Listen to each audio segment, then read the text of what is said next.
एक छोटी बच्ची जिसका नाम रेबेका होता है स्विमिंग पूल पर एक बोट को देखती है जिसके निकालने के बारे में सोचती है। वो अपने भाई से कहती है, मैं तुम्हारे लिए वो बोट लेने जा रही हूँ। उसका भाई कोई जवाब नहीं देता क्योंकि वो बहुत बीमार होता है। वो पूल के पास जाती है, अचानक उसका पैर स्लिप हो जाता है और वो पानी में गिर जाती है और छटपटाती है और अपनी मॉम को आवाज़ लगाती है। तभी उसकी मॉम नज़र आती है। वो कोशिश करके बाहर आती है लेकिन वहाँ कोई नहीं होता है। तभी एक बुरी शक्ति उसे पानी के अंदर खींच लेती है और वहीं मर जाती है। फिर हम एक फैमिली को देखते हैं जो घर ढूंढ रही होती है। उनको वही पूल वाला घर मिलता है। रे की फैमिली वहाँ रहने के बारे में सोचती है। कुछ समय पहले रे का एक्सीडेंट हो जाता है जिसकी वजह से वो ऐसा घर ढूंढ रहे होते हैं जहाँ रे को वाटर थेरेपी दी जा सके, क्योंकि रे का सेंट्रल नर्वस सिस्टम एक्सीडेंट से डैमेज हो जाता है जिसकी वजह से वह देखना चलना फिरना सही से नहीं कर पाता है, जिसकी वजह से उसे टीम से निकाल दिया जाता है। उनको वो घर बहुत पसंद आता है। घर में शिफ्ट होने के बाद वो उस घर का पहला काम पूल की सफाई के बारे में सोचते हैं। पूल की सफाई करते समय रे का हाथ कट जाता है और तभी पूल के अंदर से एक पानी नज़र आता है, जिसके बाद वो लोग किसी प्रोफेशनल को पूल क्लीन करने के लिए बुलाते हैं। वो उनको बताता है कि ये अंडरग्राउंड वाटर है। पहले यहाँ बहुत सारे ऐसे अंडर वाटर पूल ही थे।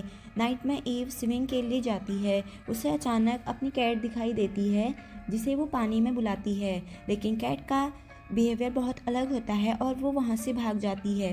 तभी ईव को स्विमिंग करते टाइम रे दिखाई देता है। वो बाहर देखती है तो उसे कोई नज़र नहीं आता। वो जल्दी से पानी से बाहर आती है और रे से पूछती है, क्या तुम 1 मिनट पहले पूल के पास आए थे? लेकिन रे मना करता है और कहता है, मैं यहाँ से कहीं नहीं गया।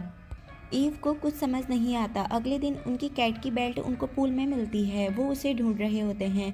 रे पूल से कैट की बेल्ट निकालता है। तभी उसे अपने हाथ की चोट में कोई दर्द महसूस नहीं होता है। वो पट्टी खोलकर देखता है तो वहाँ से चोट गायब हो जाती है। कुछ दिन बाद वो डॉक्टर के पास जाते हैं। डॉक्टर उनको बताती है उनकी बॉडी में काफ़ी जल्दी इम्प्रूवमेंट हो रहा है।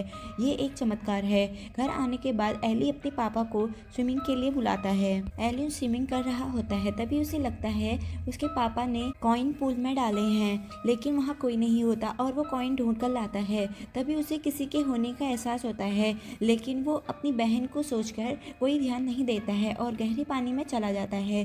पानी में उसे कोई बुलाता है जिसका नाम रेबेका है। वो वही लड़की होती है जो पहले यहाँ मर जाती है। वो उसके पास जाता है। तभी रेबेका की आत्मा उसका हाथ पकड़ लेती है और उसे पानी में खींचती है। वो बाहर भाग जाता है और अपनी मॉम को बुलाता है। वो बाहर आती है, उसे कोई नहीं दिखता और रे उसे समझाता है कोई बच्चा होगा। उसे देख के एली डर गया होगा। कुछ दिन बाद क्रिस्टन और एजी स्विमिंग पूल पर एंजॉय कर रहे होते हैं। तभी क्रिस्टन पानी से बाहर आकर छुप जाता है, लेकिन उसे लगता है वो पानी में ही है। वो उसके साथ खेलती है। नाराज होकर उसे पकड़ने जाती है। तभी उसके पैर को कोई पकड़ लेता है। वो काफ़ी डर जाती है और भागने की कोशिश करती है। आत्मा उसके पीछे जाती है, लेकिन वो जल्दी से पूल से बाहर आ जाती है और क्रिस्टन से पूछती है, क्या तुम अभी अंदर थे? क्रिस्टन मना करता है और कहता है, तुम्हारा पैर पूल किनारे में फंस गया होगा। तभी इजी के पेरेंट्स आ जाते हैं और वो क्रिस्टन से जाने को कहती है क्योंकि उसने अपने पेरेंट्स को नहीं बताया होता। अगले दिन पूल पार्टी होती है। एली इजी से पूछता है, कल क्या हुआ? तुमने कल कुछ देखा तो बताओ, नहीं तो मैं मॉम को बता दूंगा। इजी उसे समझाती है यहाँ आकर सब कुछ अच्छा होने लगा है। डैड की तबीयत भी ठीक होने लगी है। मॉम डैड का रिलेशन भी ठीक होने लगा है। तुम चाहते हो वो हमारी वजह से ये जगह छोड़ दें, और उसे कुछ भी बताने से मना करती है। सब पार्टी में आए होते हैं। तभी एली कैमरा सेट करता है। सबके फ्रेंड्स आए होते हैं। किचन में ईव की दोस्त गेल उसे पूल के बारे में पुरानी बातें बताती है और कहती है यहाँ एक बच्ची डूबकर मर गई थी। तभी ईव उसे रेबेका नाम बताती है। गेल कहती है, हाँ तुम्हें कैसे पता? तभी एक आदमी पूल में मजे ले रहा होता है। रे एली को ढूंढता है ताकि वो उस आदमी को मजा चखा सके, लेकिन एली उसे कहीं नहीं मिलता। तो वो अपने दोस्त के बेटे टाई को अपने साथ चलने को कहता है और दोनों में शर्तें लगती है और टाई और रे उसे हरा देते हैं। लेकिन अचानक टाई के पैरों को पूल के अंदर रे खींचने लगता है और टाई निकलने की कोशिश करता है। एली समझ जाता है और अपनी मॉम को बताता है। वो बचाने के लिए जाते हैं। टाई के पैरों में निशान होते हैं और रे का फ्रेंड उसे अपने साथ आने से मना कर देता है। ईव समझ जाती है और सबको ये जगह छोड़ने को कहती है। रे उसे समझाता है लेकिन ईव नहीं मानती।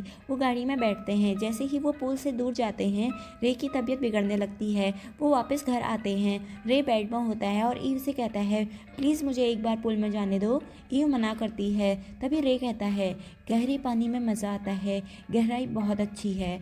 ईव डर जाती है और पुल से सारा पानी निकाल देती है और घर के बारे में रिसर्च करती है। उसे पता चलता है पहले ही भी यहाँ से बहुत सारे लोग गायब हुए हैं और रिबेका की फैमिली के बारे में भी पता चलता है। वो उस फैमिली को ढूंढने जाती है।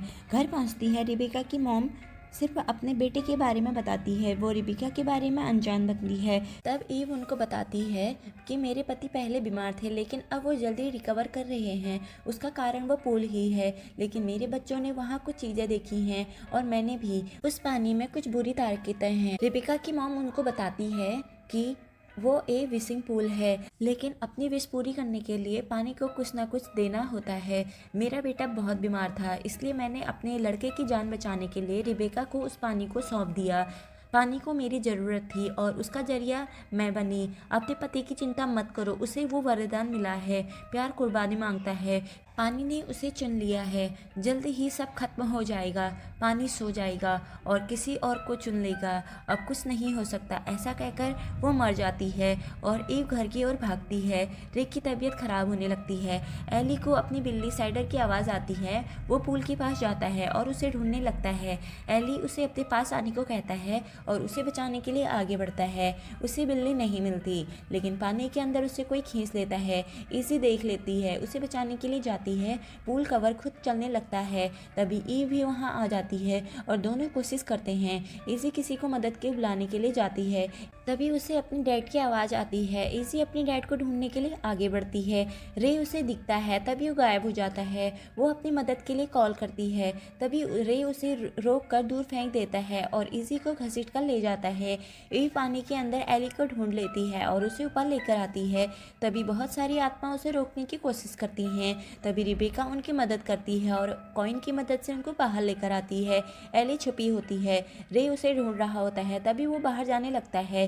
एली को ईव उठाने की कोशिश करती है। तभी रे आता है और कहता है प्यार कुर्बानी मांगता है। ईव उसे कहती है हमें और एली को हॉस्पिटल ले जाना होगा।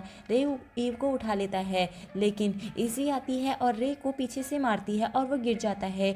इजी उसे कहती है डैड वापस आ जाइए, हमको आपकी ज़रूरत है। तभी रे ठीक हो जाता है लेकिन एली की तबीयत खराब होने लगती है।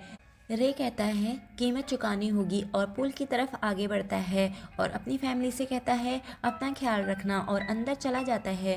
एली की तबीयत ठीक होने लगती है। वो सब पुल को देखते हैं और अगले दिन पुल को मिट्टी से भर देते हैं और यहाँ से कहीं नहीं जाने का फैसला करते हैं ताकि ये हादसा किसी के साथ दोबारा ना हो।